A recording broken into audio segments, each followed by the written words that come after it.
Welcome to Doc Secret, the show where we uncover the playbooks, strategies, and stories behind the most successful dental and medical practice owners and the companies that serve them. This show is all about building the best practice. Whether you're a dental or medical student dreaming of private practice, a seasoned doctor looking to grow or sell, or an investor exploring the healthcare space, this podcast is for you.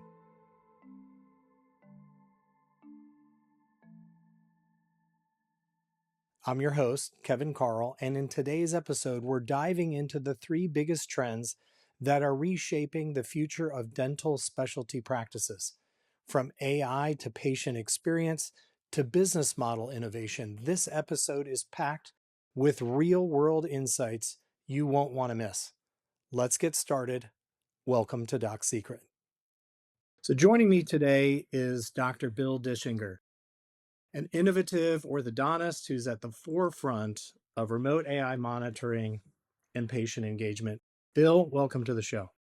Thank you. Thank you, Kevin. Thanks for having me. Excited to be here. Yeah, thanks for your time today. I'm really excited to talk to you about what you're doing in the AI space.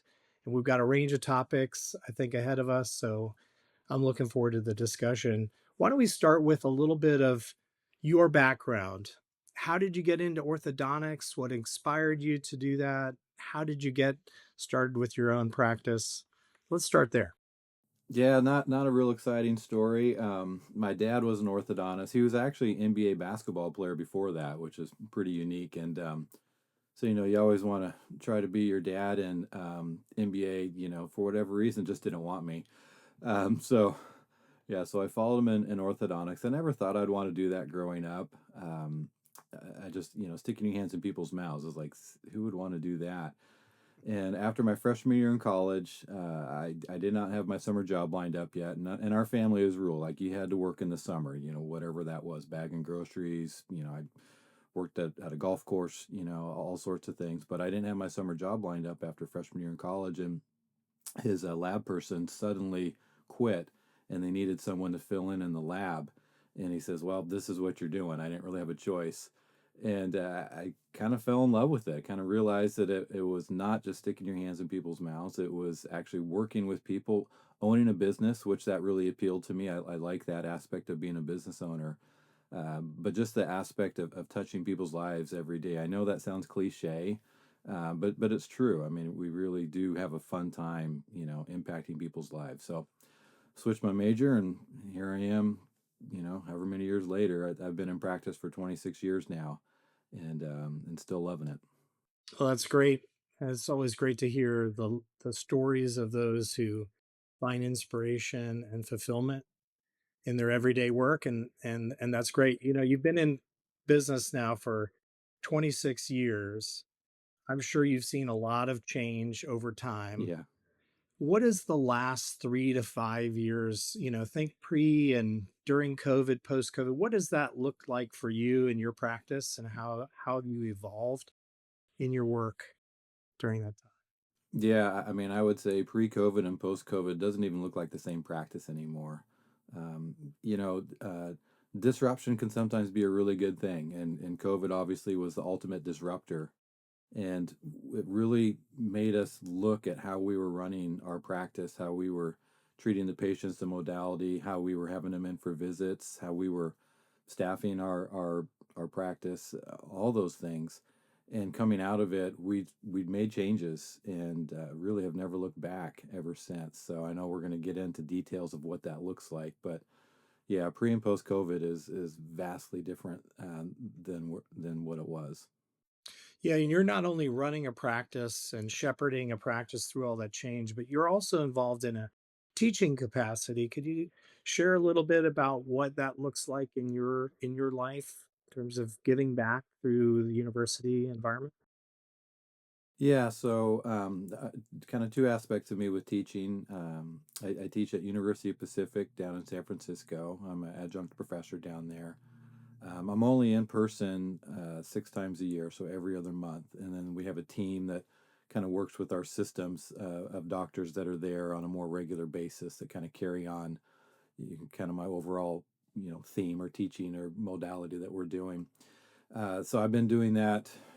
Someone was asking me how long I've been doing that for. I think we're probably 12, 14 years now. It's I don't know. Once you hit your 50s, it's like everything's, times is the same. It doesn't really matter. Right. But Feel that. so I think it's definitely over 10 years.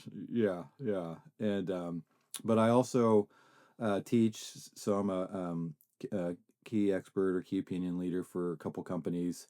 So I'll get asked to speak, either sponsored through them or get asked to speak through societies, orthodontic societies that are putting on meetings all over the world, really.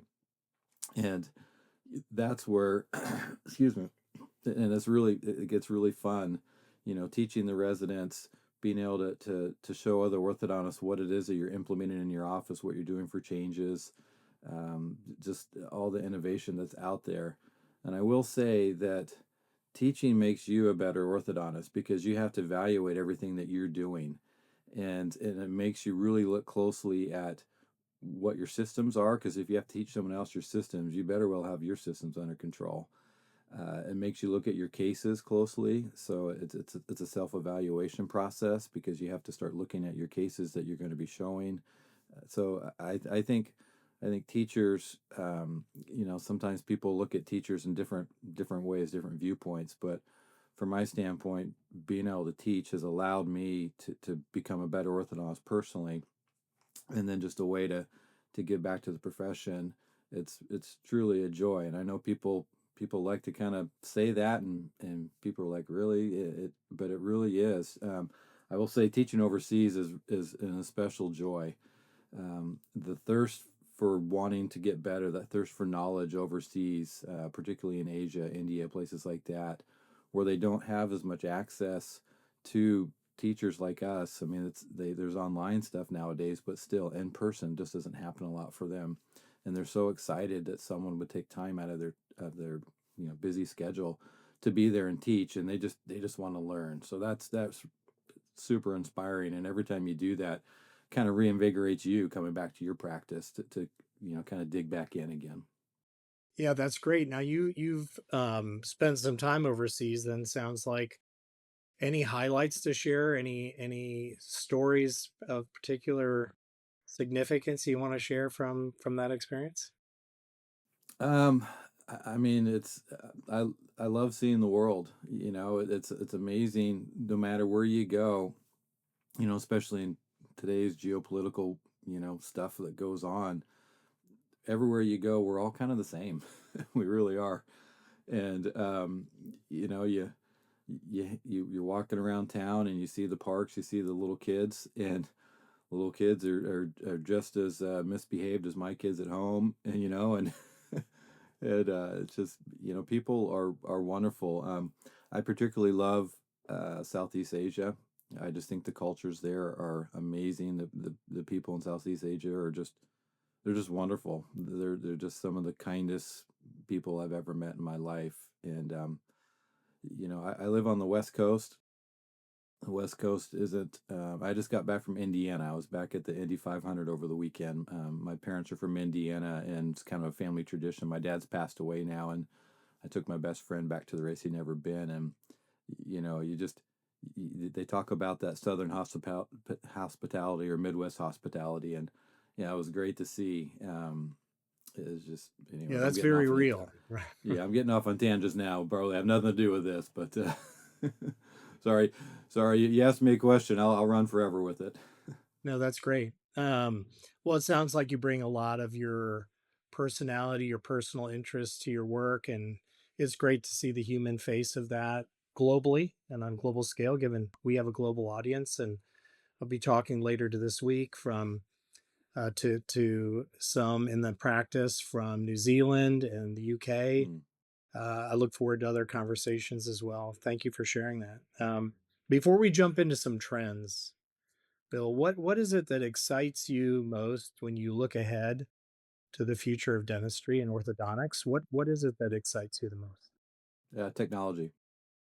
Yeah, technology is it's making everything a lot easier. I don't know if easier is the right word, but I would say making it a lot more efficient.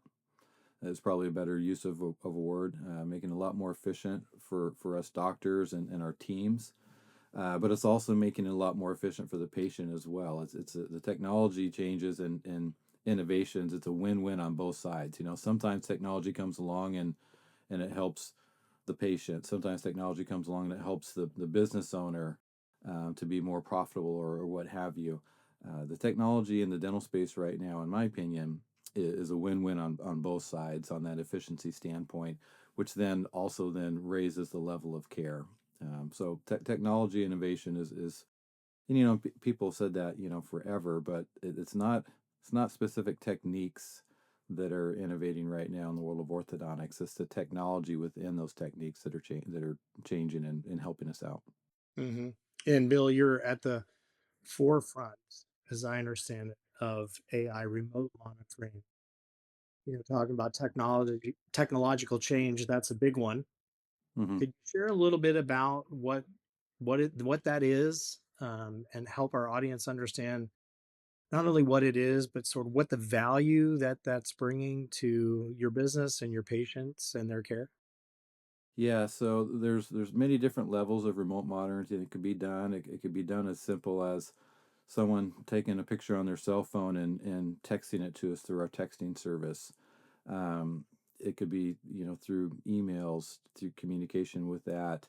That's on the very basic level.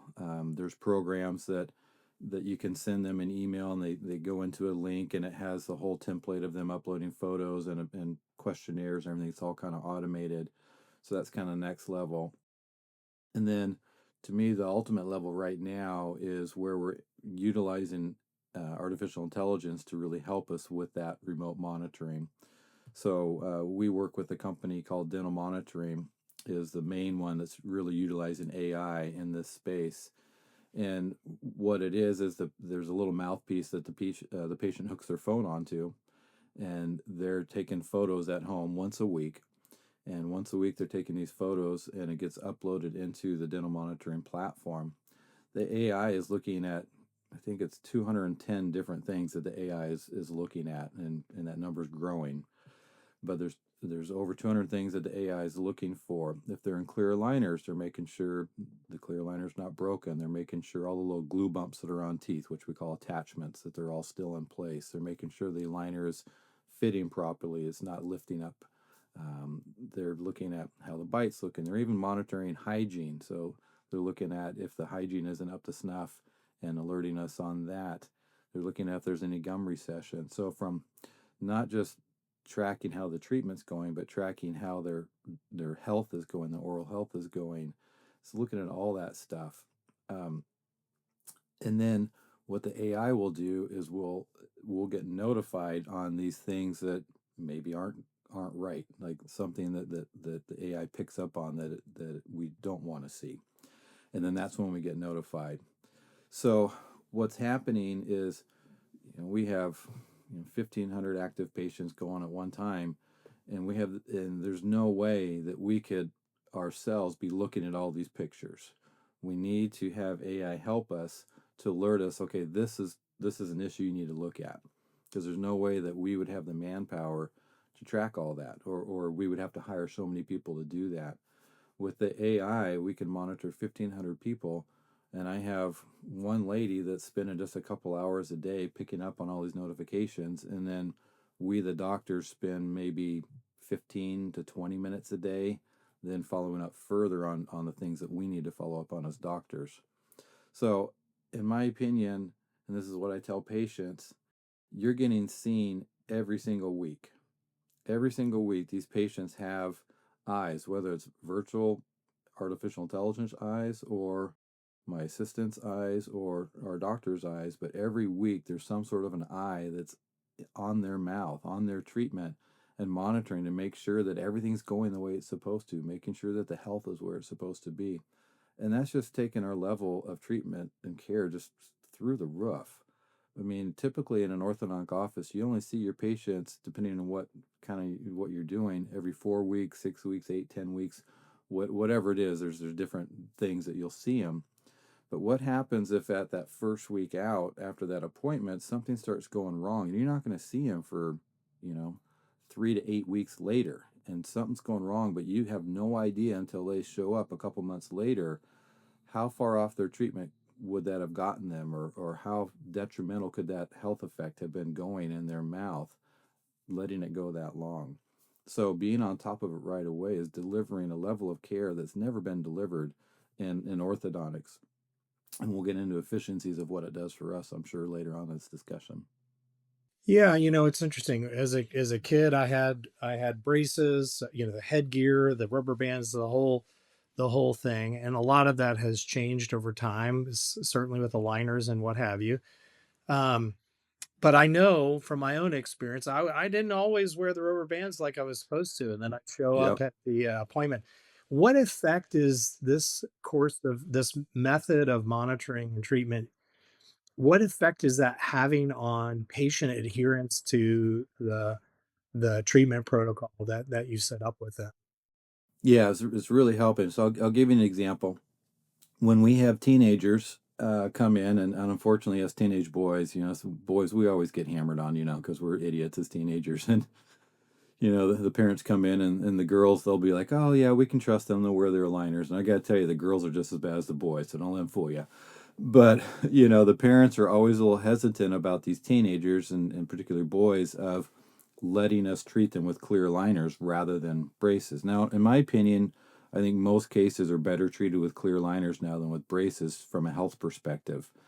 Being able to take them out for eating and brushing, so the hygiene, I think, is just a no-brainer. From a comfort levels, it's so much more comfortable for these kids than braces are.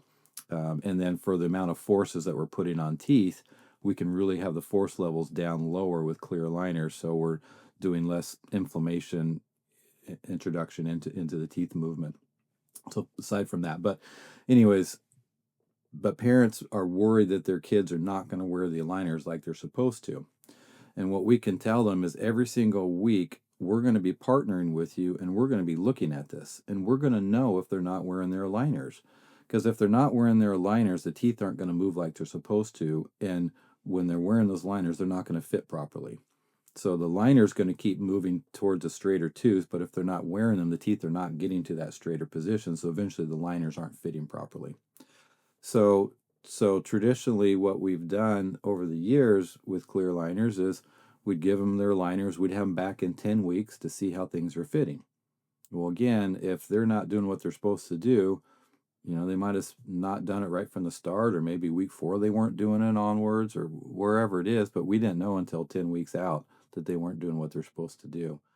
Now we're on it the week that they stop doing it. So right when they fall off the wagon, we're right there, and we're monitoring that, and we don't let them continue to move forward. We hold them there, and we make sure that, okay, before you can move forward, you got to keep wearing this liner, and you got to get your hours of wear up. So we're on their case, as a lack of a better term, right when it needs to happen. So that's really helped the parents have a little bit more confidence that, okay, Mike, we're going to help your kid follow through on this. Now, do we still have some kids that even with all that they don't do what they're supposed to do? Of course, like you were saying, you didn't always wear your rubber bands, and with rubber bands we can monitor how their bite's changing, and if we're seeing the markers not happen, the movement not happening, then we know they're not wearing the rubber bands. But it's not a 10-week sequence that we don't know. It's within a few weeks that we know that. So, we're still going to have those slackers, that mess up and don't do what they're supposed to do, but we know what's happening early on. And instead of going 6 months down the road and seeing, okay, we've gotten nowhere in 6 months, we know within 6 weeks that we're not going anywhere, and we can change our tactics, or we can sit down and have more discussions, get the parents a little bit more involved, or what have you. So like for you, not wearing your headgear, or not wearing your elastics, or my dad gave me a headgear, that thing never saw the light of day, you Right? know Yeah, so yeah, the worst, the absolute worst. yeah, yep, I'm so yeah. glad there have been so many advancements in orthodontics. Yeah, yep. Uh, so it sounds like the dream, right? You've got efficiency, improvement of patient outcome, adherence to the treatment program, et cetera. Where are the points of resistance? Are there any? What does that look like in terms of the friction? Is there any challenge to getting folks to do remote monitoring? I would say on the patient side, very, very little. Every once in a while, we'll have a family say, we just don't have time to do these scans once a week, which to me is crazy. It's 5 minutes a week. That's all it is. But every once in a while, we'll have someone that say, our lives are so busy, we just can't do this. Okay, that's fine, but you're going to have to come into our office more often. So And instead of that's a doing and five, that's a 2 hour out of the day type thing, time off of work and all the rest of that, right? yeah, I think it was Harvard University. I always get mixed up between Harvard and Stanford. I mean, Stanford's the better university, over here on the West Coast, but just kidding. But it was either Harvard or Stanford that did a study, and they were looking at it was just medical appointments and what's a 20-minute medical appointment mean out of a person's day, and it was over 2 hours. So 20-minute medical appointment is over 2 hours out of their personal schedule, whether it be work, school, what have you. So by not having to have them come in so often, it's such a great service to them, to not Mhm. have to be pulled out of school, or for the parent to not have to come out of work, or for adult patients to not have to ask for some time off from work, all those things. So, yeah, so that's a great advantage. So we don't get very much pushback from patients and parents and adult patients. It's very, very few. Even the older generations, that we treat, because we treat patients in their 70s and even some in their 80s, believe it or not. And most of those patients are totally fine with using that technology.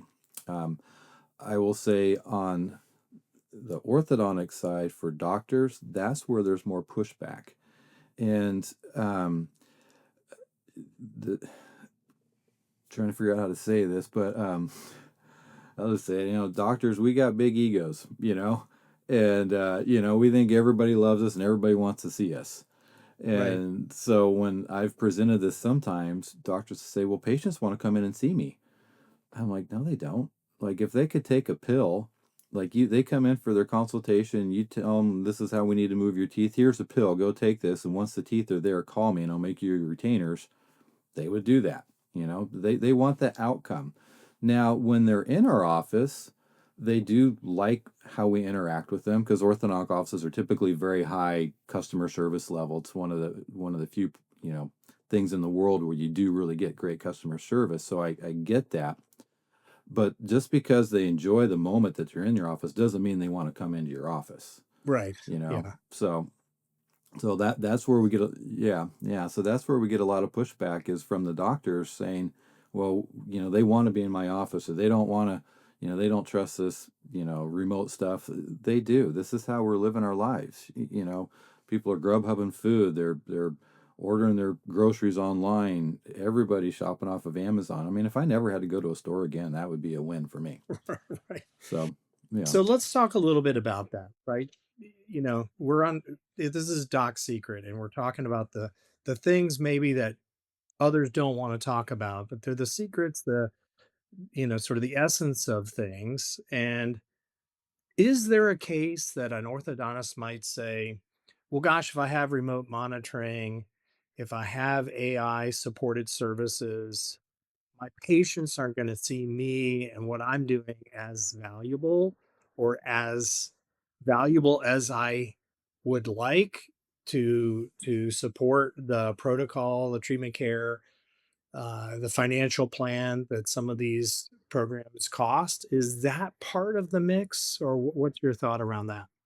Yeah, I do think that that's a fear. But when Invisalign first came to market 27 years ago, those exact same arguments were said about why orthodontists shouldn't use Invisalign, using that plastic. It's going to take away the need for an orthodontist to provide the service. We need to have the braces on there because we're the ones doing the manual work, this, that, and the other.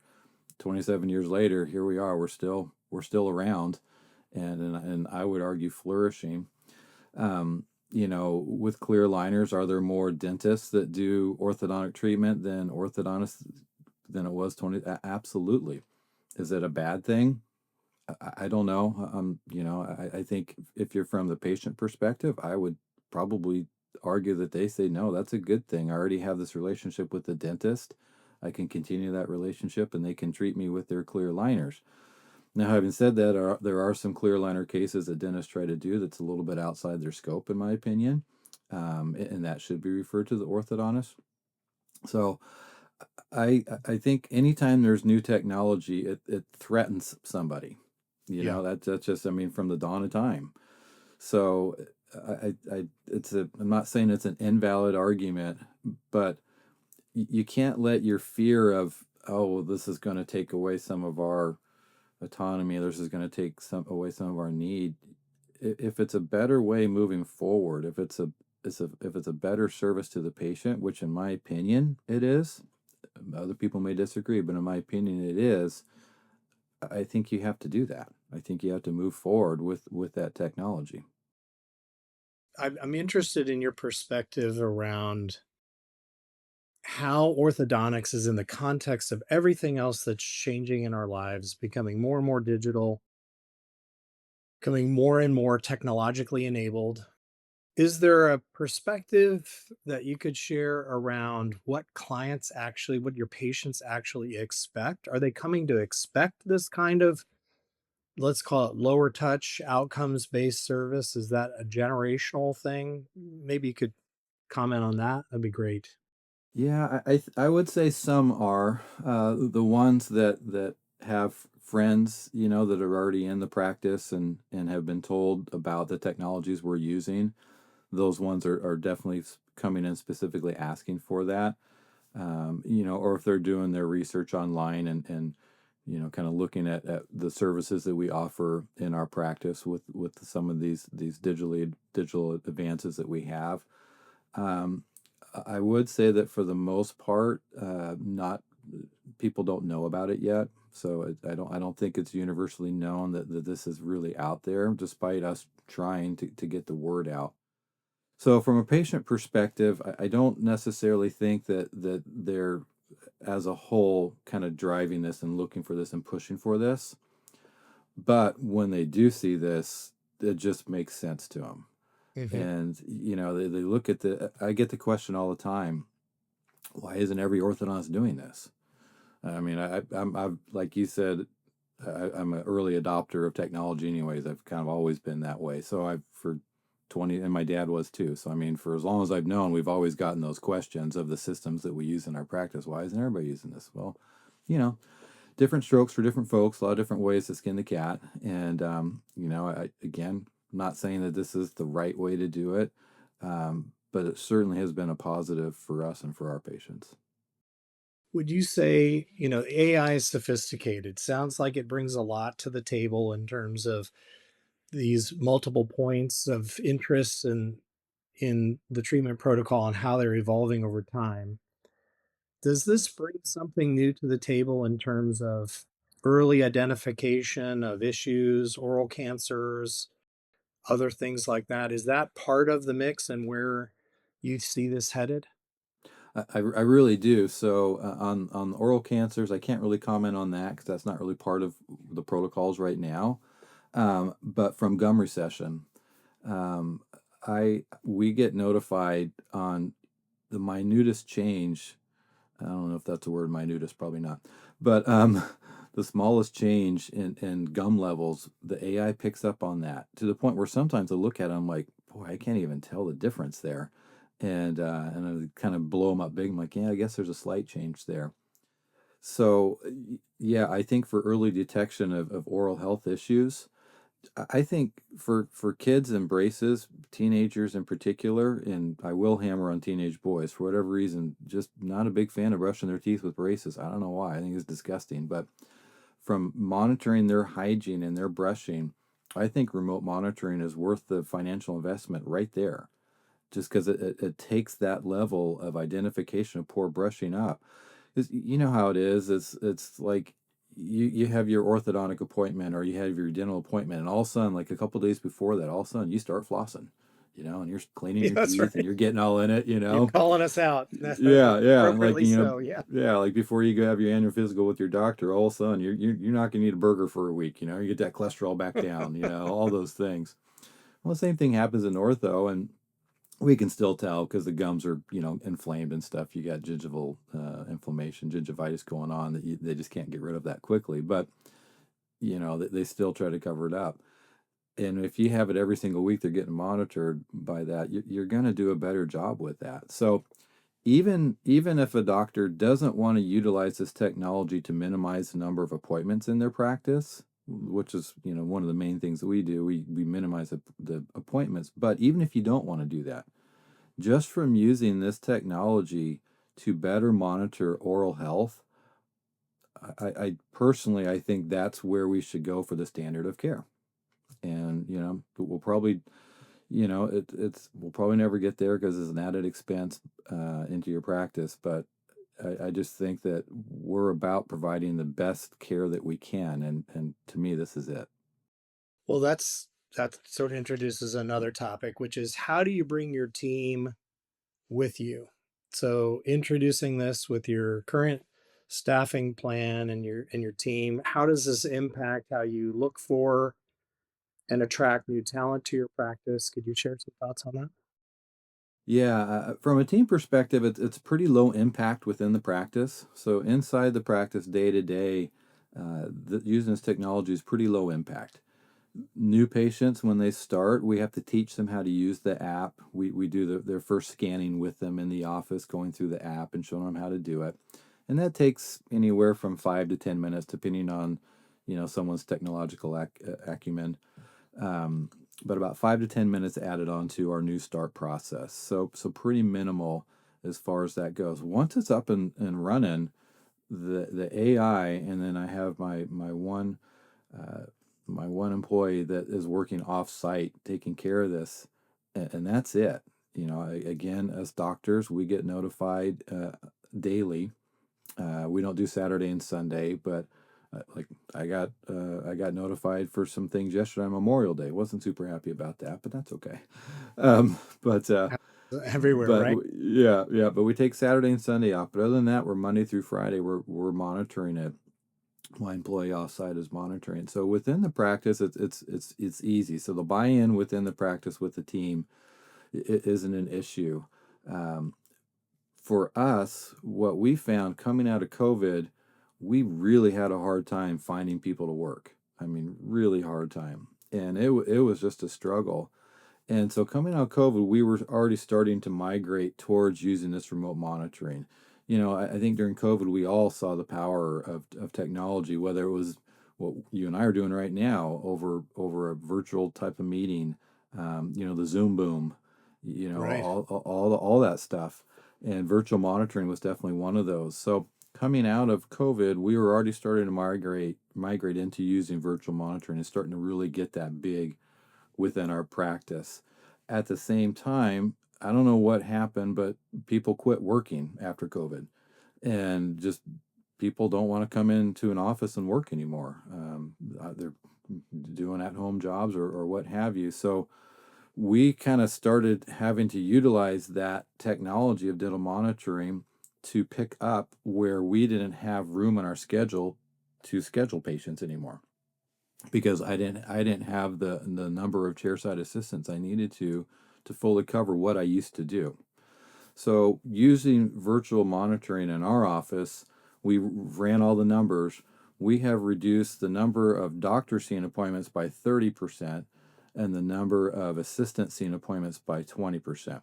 Wow. So because since I'm able to see the patients virtually, that allows my team to do some things within the office without me having to have my eyeballs on the patient in the office, because I've already had them on it on the computer screen.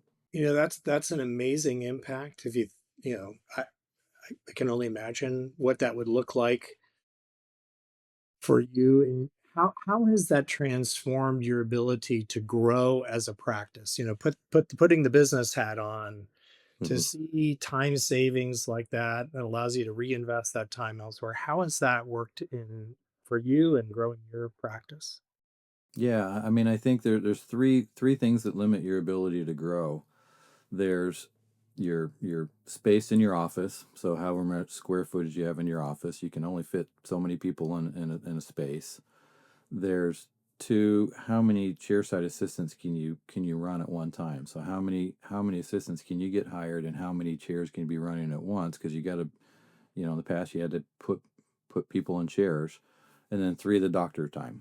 And I would say that number 3, the doctor time, is the most limiting factor because there's only so much of you to go around. You can expand a space, you can hire more assistants, but there's only so much of you to go around. And funny story, in 2020, towards the tail end of it, I was on vacation with my best friend, and he's a very successful businessman, entrepreneur, and he's one of those guys that, you know, he'll get that look in his face and you're like, oh no, here comes a question that's going to be a deep one. And we're sitting by the pool on this vacation, and he looks at me and he goes, so what would it take for you to double your practice, double your business? Good question. Yeah. And I'm like, I don't know. I've never really thought about, never wanted to double my business, I just kind of slowly try to grow a little bit. Well, he goes, what would it take to double it? And I said, well, I'd have to double me. I said, I'm the limiting factor. I'd have to multiply myself in order to make that work. And he's like, well, is there another way to do it? And I said, well, I mean, I could acquire other practices, have other doctors work for me, but I'm still the one that's doing this. And as I said, that was right when we were starting to look at remote monitoring. But he challenged me. He says, I'm not saying that you need to double your business, but he says, I want you to start looking at ways that would allow you to if you did want to. And again, I just said earlier, we were able to reduce the number of doctor seen visits in the building by 30%. So we didn't double my ability to treat patients. So I didn't reduce it 50%, but by 30%, that's a huge amount of growth that allows you to have happen. Or it's a huge amount of less time you can spend in the office as a doctor. You can spend more time at home or traveling or opening a second location or a third location or whatever. Time's the one thing that we all got the same amount of, 24/7, 365. So it's how do we utilize that time? So that's what allowed us to really grow. And then since then, we've acquired a couple other practices. We've implemented that same sort of technology into those practices to allow us to have these multiple locations with less doctor hours, less overall staffing, because if we can lower our number of appointments by 20% in each location, we're not having to struggle to have larger staffs when we can't find enough people to come in and work for us. So it's just utilizing that technology, again, not to just be efficient in your treatments, but be efficient in your business model too. Hmm. Now, you work a lot with, in the academic sense, with up and coming dental and medical school students. My question for you is, do you think that this is the future of orthodontics? Do you see this being a standard practice in 5 years' time, or what's your view of the future on that? I sure hope so. Um, that's a tough one. Adoption of technology, adoption of new techniques. It's just really hard in the medical world, medical dental world. It's amazing how long it takes for new things to really become commonplace. I think they say the average time in the medical world is 22 years. It's something crazy like that. And I would say orthodontics maybe even more. I mean, again, Invisalign's been around for 27 years. Their penetration in the American market, of just clear liners in general, because there's multiple companies now, obviously, but the penetration, I'm kind of making up the stat, but I think it's somewhere around only 25 to 30% of patients are treated with clear liners still, and the rest are still treated with braces. I again, it's a 27-year-old technology. Now, it wasn't great the first, however many years, but it is now. I believe you can treat everything with clear liners nowadays that you can treat with braces, and we're still have that low a penetration level. So it's just because it's me. I don't know. I want to be careful I don't get in trouble here, but with clear liners, with remote monitoring, all those things, in my opinion, I think it's a better way to treat is probably the wrong word. But I really think from a patient perspective, I really think it's It's a nicer way to do it. It's a more comfortable way to do it, and it interrupts their life less by using those two technologies together. Yeah, that last piece, right? Interrupting their life less. That resonates with me as a parent of kids and trying to get them from here to there.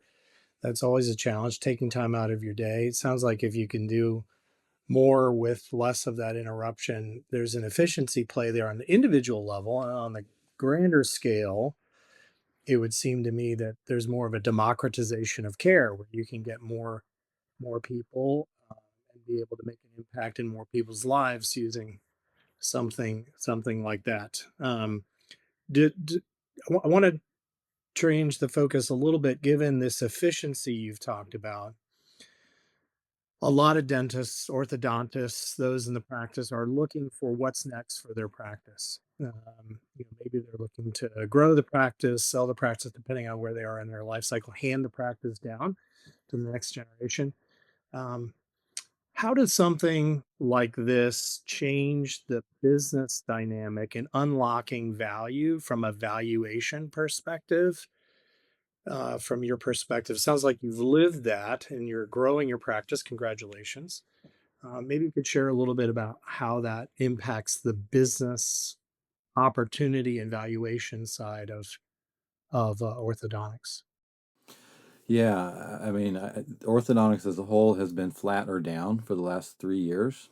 The first time in the history of orthodontics it's ever gone 3 years in a row like that. So by becoming more efficient, which efficiency to me equates profitability, I think we really have to do that as a profession.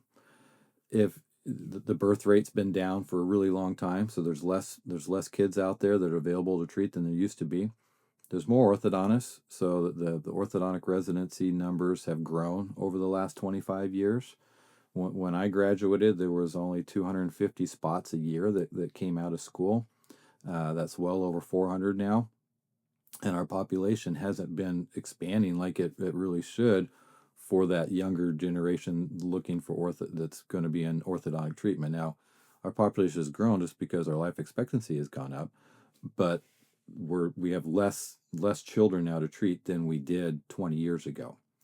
So there's less people to treat, there's more people doing the treatment, so we have to become more profitable with each case that we treat. And it's you don't want to you can't look at everything from a numbers perspective and a profitability perspective. Especially the general public, when they hear some of those things, that obviously that turns them off. You look at the medical community, and you start talking money and numbers, and it really affects people's view on that. Having said that, though, we own our business. We're business owners, Mhm. and so we have to look at it from that lens as well, of how can we be as profitable as possible with doing the work that's available for us to do. Well, especially right as the cost of educating an orthodontist Oh has gosh, gone up yeah. dramatically, right? So the investment is enormous for the schooling, and now there's a way to, a constant focus on how do I recoup that enormous investment in my education as an orthodontist. I assume that to be the case. Yeah, do you have any idea what the average student debt level is for a graduating orthodontic resident? I would love to hear what the. I'm assuming it's north of $400,000 in the U.S. $540,000 is the average. That's the average debt level. I have some residents that I've taught that they're graduating over $1 million of debt. Incredible. And so a lot of when I was going to school, we all would moonlight. We would, if once we graduated dental school and we were in an ortho residency, we'd all work as general dentists on, the evenings or Saturdays or what have you, to help us pay the bills and pay our tuition. Most residents today don't do that. Some of them have to sign a contract saying that they won't, which I think is illegal. I don't know how the schools get away with that. But I was asking my residents one time, hey, do you want me to help you fight this so that you guys are freed up so you can do some moonlighting and help make some money to offset some of your costs? Because I'm more than happy to do that, because I feel like you guys should be able to. And every single one of them, all 16 residents, said, no, that's okay. I'm like, why? Like it doesn't matter. We are so far in debt that the little bit of money that we would make off of that isn't going to make a dent in what we owe. And so we'd rather just have that free time to enjoy right now. And that was shocking to me. I just, we were all scraping by to try to make as much side money as we could so we could live and not have to go into debt. But that's how enormous it is. It's kind of like our federal government, This is like doesn't even matter, just go further into debt. So, you know, in my opinion, it's going to be a problem in the future because the best and the brightest aren't going to want to go into orthodontics anymore because the debt level is so high to get there. And then as they're coming out, the income levels have been going down in the field of orthodontics because, again, what we just talked about earlier, the number of patients to treat isn't as much, Mhm. and there's more people out there doing it. There's more orthodontists out there. So what type of students are we going to be attracting? I mean, Right. thankfully they're still great and they're awesome, but I definitely fear that is going to change down the road because of that. So you have to have something out there that once they do graduate, that's they're gonna make a great living. I mean, don't get me wrong, orthodontists we're always gonna make a great living, but for that much debt, you should make a really great living. Yeah. So I mean, it's an enormous risk, right? Especially there's no guarantee of that return, really. Yes, there's a increasingly crowded workspace, competitive marketplace for services. Um, maybe one last question, then I'd love to go sort of a rapid fire set of questions with you as we close out our time together. Um, Talk about, if you would, the cross specialty. You mentioned in the example, receding gum lines as an early indicator that you could see through monitoring. I assume that means there's some, opportunity to collaborate with the periodontists or others in the subspecialties. How do you see this evolution of technological capability contributing to cross specialty collaboration? Do you see the applicability for more generalized skill or a more rapid integration of collaborative skills across specialties? yeah, I think anytime you're utilizing digital technology, it opens up the door to be able to collaborate better. And so what what my hope is that we take this technology and we can integrate it into the general dentist or the periodontist or what have you into their daily work as well. So as an example, let's say that patient that I get the notification that we're seeing a gingival change, a little bit of gingival recession change. What if the software automatically notified their dentist or notified their periodontist as well? And so automatically they get notified the same day I'm getting notified. And then the two or three of us automatically it generates, whether it be an email or some sort of secure message that right away online we're communicating over that. Hey, Dr. So and so, did you see that gingival change? Do you want me to change my orthodont movements right now? Do you want me to pause? Do you want to see them? All those things, and all of that can be automated. And so the collaboration ability is going to be great. And all that's going to do again is just raise that level of care for the patients. They're going to get better care. There's going to be less things that are missed. And you know, what about the patient that you do notify, hey, we need you to go see the periodontist. Please call, number XYZ and see Dr. So and so. And they don't follow through on that. But what if it's already automated on that other side so that periodontist is already following through the other direction towards the patient and they have that. So yeah, that co-collaboration I think is going to be really powerful. I think just in general in dentistry, we're going to get more and more into kind of crossing over in the specialty sharing space. I have a doctor that comes in on Fridays and takes out wisdom teeth for our patients, utilizing that space, and it's a comfortable position for the patients. They're used to the office. It's not scary. You're going into this office you've never been to. So that's just an example of things that we can do. But I think we talked about the costs of running business.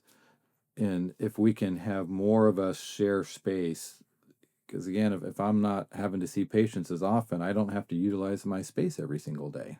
I have some free space that another doctor can use. And if they are using their technology, I think in general dentistry it's a little bit harder because the doctor has to be in the mouth to be doing it. But as they're doing more CAD CAM procedures with crowns, when they're milling them right there, it's just a one appointment for a crown now instead of three appointments like it used to be. They're lowering their number of appointments as well. So co-utilizing those spaces, co-utilizing that communication, all those things are going to allow us all to be more profitable, but at the same time deliver better care to those patients. Sounds like win, win, win, win. Uh, Yeah, exactly. Yeah. Yeah. well, that's great, and I'm encouraged to hear that about the future of the industry and the level of care that patients receive. So, Yeah. thanks for sharing your perspectives on that. I'd like to shift gears here, Bill, as we wrap up our time together. And I always like to wrap the show with some rapid fire questions. So, if you're ready, I'd love to fire some at you. And I'll do my best. You've seen I don't do anything rapid in answering, so I'll try. all right, well, some of our audience, they're in dental school, maybe they've just come out, what have you. But let's talk specifically to the dental student who's listening to this and wondering how to future proof their career. What's your quick answer to that one? Embrace technology. Great. What's one mistake that you've had in your career that has taught you something valuable? Oh gosh, boy, that's a tough question. One mistake. Well, I mean, there's been a gazillion mistakes. Um, this is totally away from technology, um, but when I get approached by a patient that's hot, boy, I got to clarify that. A patient that's mad, that's just kind of fired up about something, or a staff member that comes to me that's fired up about something. One thing that I've learned over the years is that I don't give an answer right then and there. I will thank them, and that's number one. When a patient or even a staff member brings a complaint to you, the first thing you have to do is thank them. Thank them for bringing that to your attention, and then say, I try to say, I don't have the answer for you right now, but I will, and I'd like to get back to you because it makes me pause. It makes me not respond in emotion. It allows me to step away and respond in logic and be able to back it up with reason for why I'm giving an answer that I do. So, That is great advice for yeah, any walk of life, I would say. yeah, yep, yeah, marriage. Yeah, that Yep, one as well. yep. That's great. If you could invest in one area of your business, what would it be? Would it be operations? Would it be in, patient outcare, communications, billing, staffing, talent development? What would that area be? I say one area be number one area is technology. I just really feel, as I said through all this, that technology is the future. Outsourcing as many things as we can. Um, the more we can outsource, in my opinion, the better. We outsource our finances. We're looking at outsourcing more of our lab stuff. We're 75 to 80% clear aligners now, so we're not doing hands-on braces as much. So kind of outsourcing treatment a little bit, so to speak, outsourcing the visit scene with remote monitoring. So that technology to outsource as much as possible. Having said that, though, you have to invest in your team, spending the time on training and teaching them not just how to do the things within the mouth, but how to interact with your people. Because even though we're seeing our patients less, every time they come into our office, it has to be the best moment of their day. We have to deliver that best customer service that orthodontics has been known for, but we have to make sure that we hit that every single time. So I know I didn't answer as just one thing, but I think both of those are vitally important. That's great. And last question, what is one podcast, tool, book that has made a significant impact on your life and or career that you could share with our audience? Yeah, so shout out to Dr. Glenn Krieger. Dr. Glenn Krieger is the orthodontist that started Orthopreneurs. And Orthopreneurs, for those of you that don't know it, go on the Facebook group, search Orthopreneurs. I try to spell it out for you, but I can't. But it's Put easy a to link to it find. in the podcast. All right. But it's an online networking that just it's just meant the world to me. It's people collaborating and sharing ideas together without ego. Um, Being able to freely want to help all of us be the best that we can be, because we can't do it on our own. People always ask me, "Oh, how'd you come up with that idea?" I'm like, I don't have an original idea I've ever come up with. I'll see something and I'll maybe tweak it a little bit, but I've never come up with anything original. And it comes from groups like that, like Orthopreneurs. He's got a private group called RD, and the RD group is where I really get a lot of sharing. Um, but just Orthopreneurs has really made a difference in my life, and just forever grateful to Glenn Krieger for starting that group. Well, that is a great secret to share, Bill. Thank you for that. Dr. Bill Dischinger, thank you so much for your time on the podcast today. Really Thank you. Thank you for appreciate having me. sharing. Yeah, it was a pleasure to be here. Thanks so much. I'm honored to be a part of it. Great. Thank you. And we'll see you in the marketplace. All right. If you liked today's episode, please like and subscribe. And most importantly, share this podcast with others you think may benefit from the doc secrets shared here today. Thanks for joining us on today's episode, and we'll see you next time.